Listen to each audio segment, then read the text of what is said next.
Formula for refraction, formula for refraction, refraction on spherical, spherical हो गया तुमको convex surface, convex surface पर ध्यान दो। अब हम लोग सबसे पहले रिफ्रैक्शन का फार्मूला निकाल रहे हैं वो स्फेरिकल कन्वेक्स सरफेस पर। तो कन्वेक्स सरफेस को हम लोग सबसे पहले बनाएंगे। तो कन्वेक्स सरफेस हम लोग बनाते हैं जिसका सतह हम लोगों को क्या है, उभरा हुआ है। यहाँ पर ध्यान,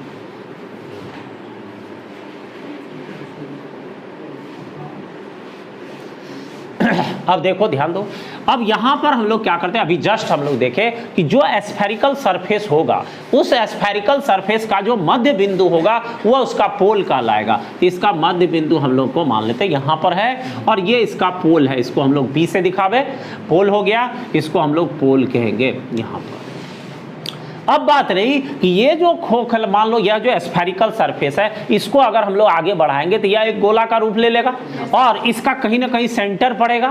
तो अब सेंटर जहां पर पड़ेगा, मान लो यहां सेंटर पड़ रहा है, तो इस सेंटर से जो पोल की दूरी होगी यही तुमको हो जाएगा क्या, वक्रता त्रिज्या। इसको हम लोग रेडियस ऑफ कर्वेचर कहते हैं। और ये सेंटर ऑफ हम लोग को, या हम लोग पहले तो ये हम लोगों को हो गया वक्रता त्रिज्या, आइए वक्रता केंद्र, ठीक है, एक सेंटर ऑफ कर्वेचर और एक रेडियस ऑफ कर्वेचर। तो अब बात रही कि यहाँ पर इसी सब को मिलाने वाली जो रेखा होगी, it means pole, centre of curvature, इन सब को जो मिलाने वाली रेखा होगी, यही रेखा, यही लाइन हम लोगों को क्या कहलाएगा, मुख्य अक्ष, इट मीन्स मुख्य अक्ष कहलाएगा। ठीक है, अब देखो ध्यान दो, यह हम लोगों को प्रिंसिपल एक्सिस हो गया। अब इस प्रिंसिपल एक्सिस में यहाँ हम लोग आगे बढ़ाते हैं बात को, यह हम लोग को सी हो गया, सेंटर ऑफ कर्वेचर को हम लोग दिखा रहे हैं। देखो अच्छी तरह से चित्र को, पहले डायग्राम को अगर समझते हैं तो बातें एकदम पूरी स्पष्ट हो जाएगी। अब बात हम लोग यहाँ पर लेते हैं, यहाँ सपोज दैट एक पॉइंट साइज ऑब्जेक्ट कहाँ पर रखा हुआ है, ऊपर। तब बातें हम कुछ कुछ यहाँ लिखते भी जा रहे हैं, यहाँ पर देख लो। सबसे पहले तुमको स्फेरिकल सरफेस है तो एस एस डाइस ले लेते हैं, तो हम लोग कह सकते हैं एस एस डाइस, यह हो गया स्फेरिकल, स्फेरिकल कौन सा, कॉन्वेक्स सरफेस, कॉन्वेक्स सरफेस। देख लो हम कैसे बता रहे हैं, बताने का नियम देखो, नहीं तो फिर बहस कहानी हो जाएगा। It means S S dice हम लोगों को स्फेरिकल कॉन्वेक्स सरफेस हो गया। अब बातें रही कि हम लोग ले रहे हैं यहाँ पर, it means point size object हो गया, पॉइंट साइज ऑब्जेक्ट एट कहाँ पर, एट ओ। ठीक है, तो ऑब्जेक्ट से दो प्रकाश की किरणें निकलेगी।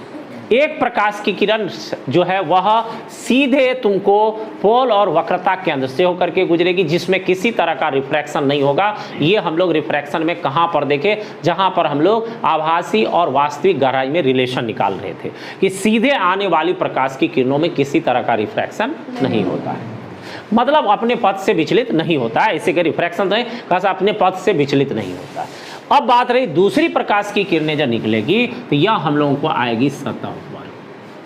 ठीक है, अब सतह पर जब आएगी तो हम लोग क्या करेंगे, यहाँ पर जिस सतह पर यह आपतित होगी, जिस सतह पर आपतित, वहां पर हम लोग क्या करेंगे, एक लंब खींचेंगे। ठीक, अब लंब जब खींचेंगे तो प्रकाश की किरण, देख लो अब ध्यान दो, अब बातें यहाँ पर रही कि हम लोगों को यह अभिलंब हो गया, तो हम लोगों का माध्यम जब यहाँ प्रकाश कार्य इस तरह से निकल रहा है। अब देखो यहाँ पर दोनों माध्यम हम लोगों को है और रे, सपोज दैट यहाँ पर ये माध्यम हम लोगों को डेंसर है, डेंसर है और इसका रिफ्रैक्टिव इंडेक्स मान लीजिए सपोज दैट कितना है, N2, और जिससे यह प्रकाश की किरण चली है यह हम लोगों को रेरर हो गया, रेरर हो गया और इसका रिफ्रैक्टिव इंडेक्स कितना, N1। मतलब हम लोग कह सकते हैं कि ये जो स्फेरिकल सरफेस है N1 N2 रिफ्रैक्टिव इंडेक्स वाले दो माध्यमों को क्या कर रही है, अलग कर रही है, एक प्रकार से ऐसे कह सकते हैं। यहाँ हम लोग को इधर रेरर और इधर डेंसर मीडियम हो गया जिसका रिफ्रैक्टिव इंडेक्स इसमें दिखाए। अब प्रकाश की किरण यहाँ देख रहे हैं रेरर से किस में जा रही है, डेंसर में। तो क्या होगा, हम लोग कह सकते हैं नॉर्मल के bends towards normal, go away from normal, निश्चित रूप से। तो हम लोग यहाँ पर दिखा सकते हैं कि यह बेंड्स टुवर्ड्स नॉर्मल, इस तरह। अब देखो एक रे यहाँ सीधे निकल रही है, ठीक है। अब ये दोनों रे जहां पर कटेगा, दोनों रे जहां पर कटेगा वहां बनेगा प्रतिबिंब। तो ये पहले तो इसको तुम ध्यान से देख लो, ये रे और ये रे क्या आपस में कहीं कटने का कोई चांसेस है? नहीं कटेगा। तो जब नहीं कटेगा तो हम लोगों के पास देखो जहां पर दोनों रे कटती है, कटने के बाद वहां पर प्रतिबिंब बनता है। तो प्रतिबिंब जब बनता है तो प्रतिबिंब दो तरह का होता है, वास्तविक या आभासी, वर्चुअल और रियल। तो अगर वर्चुअल रियल तो दोनों रे अगर वास्तविक रूप से कट जाएगा तो वास्तविक प्रतिबिंब बनेगा, इसमें रियल इमेज का फॉर्मेशन होगा। और जब वह वास्तविक रूप से नहीं कट रहा हो, आगे की ओर नहीं कट रहा हो, तो हम लोगों के पास तब दूसरा ऑप्शन क्या बचता है? पीछे की ओर। उसको हम लोग आभासी रूप से बढ़ाए, पीछे की ओर कल्पना करें कि क्या वह मिलेगा। तो अगर वह पीछे की ओर जहां मिलता है वहां पर तब क्या बनेगा? प्रतिबिंब बनेगा। देख रहे? तो अब बात यहां पर रही कि ये दो रे तो ऊपर की ओर नहीं, आगे की ओर नहीं कटेगा, वास्तविक रूप से नहीं कटेगा। तो हम लोग इसको क्या करते हैं? पीछे की ओर देखते हैं, पीछे की ओर देखते हैं। तो पीछे की ओर जब इसको हम लोग बढ़ाते हैं तो यह जो रे है वह यहाँ पर आकर के कटती है। देख लो, जिसको हम यहाँ डॉटेड लाइन से मिला, ठीक है। तो अब यह आभासी रूप से इस दोनों रे से कहां पर, यहां हम लोग कह सकते हैं कौन सा हो गया? ओ डाइस। देखो अब ध्यान दो, तो ओ डाइस पर आभासी रूप से हम लोग को प्रतिबिंब, हम लोग कह सकते हैं कौन सा इमेज हम लोग को यहां पर देखो वर्चुअल इमेज मीन्स हम लोग कह सकते हैं आभासी प्रतिबिंब। आभासी प्रतिबिंब हो गया प्रतिबिंब, it is virtual image formed eight कितना कहाँ हो गया? ओ डाइस पर बनता है। देख लो, ध्यान दो, यहां तक किसी को दिक्कत नहीं होनी चाहिए। हम लोग को ऑब्जेक्ट एट ओ, और हम लोग इस ऑब्जेक्ट से देख रहे दो रे निकल रही, दोनों रे आगे नहीं कट रही है, तो हम लोग पीछे बढ़ाए, पीछे कहाँ कट गया? ओ डाइस पर। अब देखो ओ डाइस पर अगर कटा है तो हम लोग यहाँ बात कर सकते हैं, ओ डाइस पर अगर कटा है तो यहाँ हम लोग को आभासी प्रतिबिंब बन रहा है, इसीलिए यहाँ पर लिखे virtual image formed at O dice, आभासी प्रतिबिंब फॉर्म्ड एट ओ डाइस। यह वर्चुअल इमेज बन गया। अब बातें आगे बढ़ेगी और अब चलो, अब हम लोग को देख रहे हैं रिफ्रैक्शन हुई, प्रतिबिंब बना। अब बात रही कि यह हम लोगों को अभिलंब है, इट मीन्स नॉर्मल है। तो नॉर्मल के साथ जो यह इंसिडेंट रे है, जो कोण बनाती है, उसको हम लोग कौन सा कोण कहते हैं? सबसे पहले इंसिडेंट एंगल। तो इट मीन्स दिस इज, हम लोग कह सकते हैं दिस इज इंसिडेंट एंगल। ये हो गया इंसिडेंट एंगल। जो ध्यान से देखोगे उसी को हो पाएगा, बाकी सब तो मुख्य दर्शक बन जाओ। आई अब देखो, जो ध्यान दोगे उसी को उतारने में भी आसानी होगी। ये रे इंसिडेंट रे और इसके बीच बने कोण को हम लोग क्या कहेंगे? Incident angle. और ये रिफ्रैक्टेड रे है, आगे तो नहीं पीछे, ये भी रिफ्रैक्टेड रे ही है। तो रिफ्रैक्टेड रे और इस अभिलंब के बीच बने कोण को हम लोग क्या कहेंगे? बीच बने कोण को क्या कहेंगे? आर। क्या हो गया ये? आई और आर। बातें क्लियर है? अब देखो, तो कुछ नामांकन हम लोग कर दें। पहले यहाँ पर हम लोग पी ओ डैश तो दिखा दिए, इसका हम लोग नाम दे देते हैं क्यू। ध्यान दो, क्यू दे दिए, यहाँ पर हम लोग सी दे दिए हैं, ठीक है। अब उसके बाद और रिलेटेड अगर कोई टर्म्स हम लोग को दिखाना, जैसे यहाँ पर हम लोग टी दे देते हैं और इसको हम लोग टी डैश दे देते हैं, रे वाला भाग को अगर दिखाना होगा। अब बातें आई और आर को भी हम लोग दिखा दी। अब आई आर को दिखा दी, तो यहाँ पर हम लोग दिखाते हैं, ये हो गया तुमको अल्फा, इस एंगल को दिखाते हैं बीटा, और इस एंगल को दिखाते हैं हम लोग गामा, इसको गामा दिखाते हैं, ठीक। और यहाँ से हम लोग क्या करते हैं? एक लंब डाल देते हैं और इस लंब का यहाँ पर नाम दे देते हैं एम, ठीक है। बातें क्लियर है? देखो आप ध्यान दो, खूब मजे से सुनोगे तभी हो पाएगा, ठीक है। ध्यान दो, तब हो पाएगा, नहीं तो फिर तुमको बहुत प्रयास करने के बावजूद भी ये सब नहीं होगा। ये सब लिखने उड़ने का, वैसे तो फिजिक्स कहीं भी कोई लिखा फिखा का कोई काम नहीं है। मतलब खूब मजे से सुनिए ध्यान से, कुछ रफ वर्क जाके करिए एट ए टाइम, जो क्या उसी को हो पाएगा। नहीं तो बस जो याद करने वाला सब कुछ ही दिन में फ्लॉस कर जाओ, ठीक है। हाँ देखो अब ध्यान दो, अब बातें यहाँ पर रही कि आगे हम लोग बढ़ें तो हम लोग करने क्या जा रहे हैं? हम लोग रिफ्रैक्शन का फार्मूला ज्ञात करने जा रहे हैं, ठीक है। तो यहाँ अब देखो ध्यान दो, सबसे पहले रिफ्रैक्शन का फार्मूला हम लोग का जो एम है वो कि यहाँ सबसे पहले हम लोग क्या करें, एक ट्रायंगल ले रहे हैं। देखो इन ट्रायंगल ले रहे हैं, तुम लोग खोज लेना ओ क्यू सी, इसमें इस ट्रायंगल में मिला सबको। देखो अब ध्यान दो, तो ट्रायंगल में जैसे कि ज्यामिति में सबको पढ़ा होगा कि बाह्य कोण सुदूर दो अंतःकोणों के योग के बराबर होता है। तो बाह्य कोण इस त्रिभुज के लिए बाह्य कोण कौन हो गया, आई। तो ये आई बाह्य कोण है, तो सुदूर दो अंतःकोण वाला बीटा और गामा के योग के बराबर होगा। तो आई बराबर हो जाएगा, आई बराबर तुमको बीटा प्लस हो गया गामा, ठीक है। उसके बाद फिर लेते हैं दूसरा इन ट्रायंगल, हम लोग ले लेते हैं इन ट्रायंगल ओ डैश और Q और C, इसमें भी ले लेते हैं ये। तो इसमें हम लोग बात करें तो हम लोग को बाह्य कोण R हो गया, R बराबर हो गया अल्फा प्लस गामा। देखो देखो देखो, आई और आर को इसीलिए ले रहे हैं, एम तो कुछ और है, एम कुछ और के रिफ्रैक्शन हो रहा है। तो रिफ्रैक्शन के लिए हम लोग को चाहिए क्या, हम लोग को स्नेल्स लॉ लगाना है। तो स्नेल्स लॉ में तो आई और आर है, तो इट मीन्स इसके अनुसार आई होना चाहिए, इसके अनुसार आर होना चाहिए। एकदम एम एकदम क्लियर है, समझ रहे बात को कि हम लोग जा कहाँ रहे हैं, वहीं पर जा रहे हैं, ठीक है। तो उसी के लिए हम लोग काम कर रहे हैं। तो इट मीन्स हम लोग आई और आर ज्ञात कर लिए हैं, आगे बढ़ते हैं। अब बढ़ते हैं हम लोग यहाँ पर लगाते हैं फ्रॉम। अब फ्रॉम तो समझ में आ ही गया होगा, फ्रॉम स्नेल्स लॉ, ठीक है। ये मंत्र तो हर एक जगह लगेगा। तब बातें यहाँ पर क्लियर है। साइन आई बटे साइन हम क्या बताए थे, फिर देखो नहीं बोल पा रहे हो। यही चीज़ तो होता है कि हमको डिप्रेस कर देता है, हमको पीछे पैर खींच लेते हो तुम लोग। यही चीज़ जो काम हम 10 करेंगे वो 1 हो जाएगा, ठीक है। अब देखो तो साइन आई बटे साइन आर, ध्यान दो यहाँ पर ध्यान दो। अब 20 शब्द फिर बताने लगते हैं, फिर तुम लोग कॉपी उलटने लगते हो, इधर देखने उधर देखने, जब मिस कर गए तो फिर देखिए, ध्यान दीजिए एकदम। साइन आई बटे साइन आर हम क्या बोले थे कि तुमको सेट करना है 1 और 2। 1 से देखो प्रकाश की किरण जिसमें जा रहे हैं, 1 से 2 में जा रही है ना, तो बस 1 पहले और 2 बाद में, ऐसे हम चिन्ह भी लगा दिए थे। इसमें कहाँ कोई प्रॉब्लम है, कैसे भूल जाते, 1 और 2 बोलना। अब कोई N1 N2 यानी सीधे 1 और 2 बस, इसमें कहाँ है दूसरा N1 N2 N2 कुछ नहीं। सबसे पहले तो तुम्हारा ये एकदम फिट होना चाहिए, प्रकाश 1 से 2 में जा रहे 1 और 2। कुछ लोग स्नेल्स लॉ को बोलने में ठीक है, जानकारी सबको कोई दिक्कत है, हमको नहीं लगता, लेकिन जब खड़ा होकर के बोल लोगे तब उसमें तुम फ्रीक्वेंट, कोई अपने में महान नहीं बनता है, उसको रिप्रेजेंट करना पड़ता है। हमको भी रिप्रेजेंट करना पड़ रहा है, तुमको भी रिप्रेजेंट करना होगा अपने आप को। तुम घर पर मान लो सब कुछ याद कर लिए, सब कुछ याद कर लिए, और तुमको आप तो हम सब कुछ आता, अपने से रिजल्ट तो नहीं ले लोगे।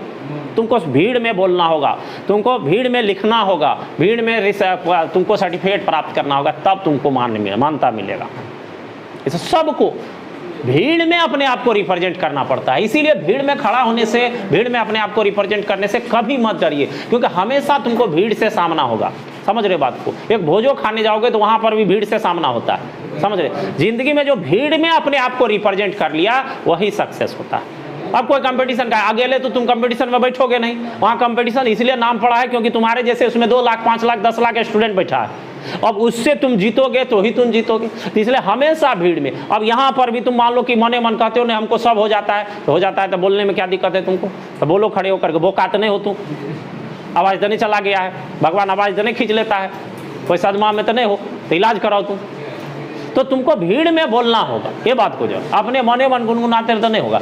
1 और 2 हुआ, इसमें क्यों दिक्कत हुई, देखो क्यों कंफ्यूजन हुआ, क्यों एकदम कॉन्फिडेंस से नहीं बोले, आवाज से भी लग रहा था कॉन्फिडेंस नहीं है। 1 और 2 हो गया, तो 1 और 2 हो गया, तो इसी को अब देखो ऐसे लिख सकते हैं।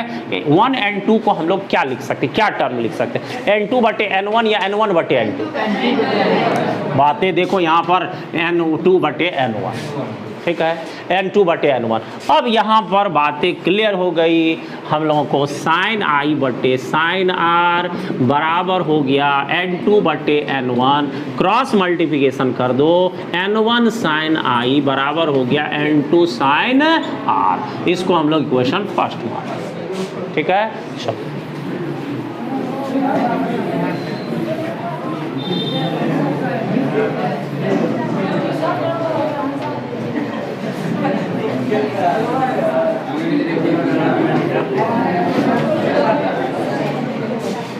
चलो देख लो, हंसी खेल कुछ ही दिन अच्छा लगेगा, कुछ ही दिन अच्छा लगेगा। समय तुम लोगों का भी बहुत जल्दी आ जाएगा, जिसमें हंसी खेल अच्छा नहीं लगेगा, ठीक है। देखो ध्यान दो, हम लोग बात आगे बढ़ाएं। हम लोग यहाँ पर देख लो, हम लोगों का ये जो स्फेरिकल सरफेस है, स्फेरिकल सरफेस सरफेस का व्यास क्या हो जाएगा, स्फेरिकल सरफेस यहाँ ही लेते हैं, स्फेरिकल सरफेस सरफेस का व्यास यदि छोटा हो, क्या छोटा है, मान लो छोटा हो तो क्या हो जाएगा, देख लो ध्यान दो, व्यास अगर छोटा होगा तो व्यास छोटा होने पर जो हम लोगों को Q है, प्रकाश इस तरह से आपतित होगी कि यह Q जो है इस P के ज़्यादा नज़दीक हो जाएगा। व्यास अगर, व्यास मतलब ये जो हम लोगों को भाग है, यहाँ पर हम लोग ऐसे भी कह सकते हैं छोटा द्वारक का, तो यहाँ पर ये Q और P एक दूसरे के नज़दीक होगा, और तो Q P के काफ़ी करीब होंगे, ये भी हम लोगों को एक टर्म हो गया। और उसके बाद तुमको इस तरह से इंसिडेंट होगा रे कि ये I और R का मान जो है वह भी छोटा होगा, क्योंकि जब हम लोग सीधे देख रहे हैं कि जब हम लोग को ये टर्म अगर नीचे गिरेगा, पॉइंट नीचे गिरेगा, तो निश्चित रूप से I और R का मान भी क्या होगा, छोटा होगा। तो हम लोग कह सकते हैं I और R भी छोटे होंगे। एक्सप्लेनेशन में और चीज़ें लिख सकते हो, छोटा मतलब मूल टर्म हम लोग लिखे यहाँ पर। तो अंडर दिस कंडीशन हम लोग कैलकुलेशन कर रहे हैं, तो I और R छोटा होगा, तो साइन I बराबर साइन थीटा बराबर थीटा होता है, तो साइन R बराबर क्या हो जाएगा, R। तो यहाँ पर हम लोग कह सकते हैं, इसीलिए N1 I साइन I की जगह I हो गया, और N2 साइन R की जगह R हो गया।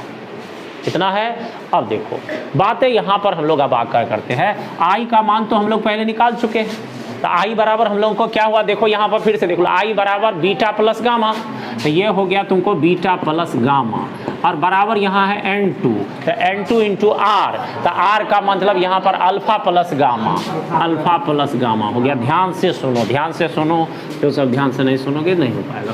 अब बातें यहाँ पर रही कि हम लोग इसको N1 beta plus N1 gamma बराबर N2 alpha plus N2 gamma ऐसे कर लेते हैं, ठीक है। अब यहाँ हम लोग क्या करते हैं, ये वाला टर्म को उधर ले जाते हैं, तो N1 बीटा और इसको इधर लाएंगे तो माइनस N2 अल्फा, ये प्लस में इधर आएगा माइनस में। अब हम लोग को ये N2 गामा तो उधर है ही, ये जाएगा माइनस N1 गामा, तो इसमें गामा कॉमन ले लेते हैं, N2 माइनस N1, और ये वाला टर्म हम लोगों को इसी तरह से रहेगा, इसे भी लिख सकते हो, माइनस वाले को पहले लिख दे प्लस N1 बीटा। ये हम लोग इक्वेशन सेकेंड मान लेते, फर्स्ट उधर दिखाए थे, याद दो कि हम लोग को इक्वेशन सेकंड है, बस इसमें कुछ नहीं किए। फिर देखो साइन I साइन R का मान जो हम लोग को यहाँ पर एज्यूम हुआ, उसके अकॉर्डिंग हम लोग I और R का मान इसमें रखे जो पहले ज्ञात किए हुए थे, और उसके अकॉर्डिंग हम लोग इक्वेशन को यहाँ पर स्टैंडर्डाइज किए इस फॉर्म में। अब बातें यहाँ पर देखो, अल्फा बीटा गामा ये अननोन चीज़ें हम लोग को यहाँ पर, या हम लोग कैसे स्पीसीज रखी हुई है, इसका हम लोग मान निकालना चाहे, तो इसका मान हम लोग निकालना चाहे तो देखो, अगर यहाँ पर हम लोग इस अल्फा बीटा गामा का वैल्यू निकालना चाहेंगे, तो देखो कुछ ट्रायंगल का हम लोग यहाँ पर, जैसे हम लोग को अल्फा का मान निकालना चाहते हैं, तो हम लोग का ट्रायंगल यहाँ ले रहे O डैश Q और M, O dash in triangle हो गया O डैश Q M इस ट्रायंगल में। तो ट्रायंगल में अल्फा, तो अल्फा जो होगा वो tan अल्फा के बराबर होगा अंडर दिस कंडीशन। क्यों? क्योंकि साइन थीटा बराबर थीटा, कॉस थीटा बराबर 1, तो यहाँ पर tan अल्फा बराबर हो क्या हो, साइन अल्फा बटे कॉस अल्फा, साइन अल्फा बटे कॉस अल्फा।